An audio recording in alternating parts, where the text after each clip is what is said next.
Pada kesempatan kali ini, saya akan membahas mengenai perhitungan pajak penghasilan atau PPh pasal 21 pegawai tetap pada bulan Desember.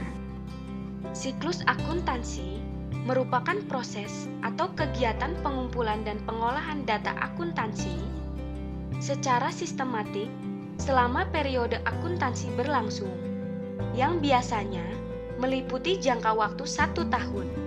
Ada beberapa tahapan yang harus dilalui dalam siklus akuntansi tersebut. Berikut merupakan tahapan dalam siklus akuntansi. Pertama, tahapan pencatatan. Dalam tahapan ini, kita harus mengidentifikasi transaksi yang meliputi proses mengumpulkan dan mencatat bukti atas suatu transaksi. 1.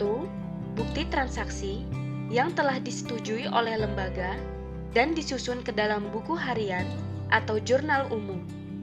2. Jurnal umum. Memindah bukukan atau posting dari jurnal umum berdasarkan kelompok akun atau chart of account atau sejenisnya ke dalam akun buku besar. 3. Buku besar dan buku pembantu dalam kurung subledger.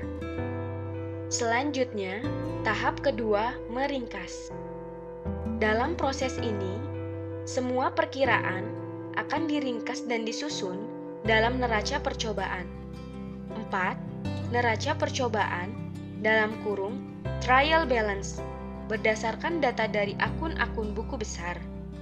Pembuatan ayat jurnal penyesuaian dalam kurung adjustment entries. 5. Jurnal penyesuaian dalam kurung adjustment yang perlu dilakukan untuk menjamin laporan keuangan yang dihasilkan tidak mengandung suatu kesalahan. Termasuk dalam tahap ini adalah pembetulan dan pencatatan transaksi non-cash seperti penghapusan aset yang tidak dapat dipakai karena rusak dan lain-lain. Penyusunan lembar kertas kerja atau worksheet atau neraca lajur. Tahap selanjutnya, membuat laporan keuangan yang sesuai dengan PSAK dalam kurung Pernyataan Standar Akuntansi Keuangan nomor 45 yang terdiri dari laporan posisi keuangan. 6. LK, laporan posisi keuangan. Laporan posisi keuangan adalah suatu ikhtisar laporan keuangan yang menunjukkan posisi aktiva atau aset, hutang atau liabilities, dan aset bersih lembaga. Laporan aktivitas dalam kurung income statement. 7. LK, strip laporan aktivitas. Laporan aktivitas adalah laporan keuangan dari suatu lembaga nirlaba yang dihasilkan pada suatu periode tertentu yang terdiri dari seluruh pendapatan dan beban biaya lembaga, sehingga menghasilkan nilai aktivitas dari masing-masing program. Pendapatan yang disajikan sebagai penambah aset bersih dikategorikan atas pendapatan tidak terikat, terikat permanen, atau terikat temporer, tergantung pada ada tidaknya pembatasan. Laporan arus kas dalam kurung cash flow statement. 8.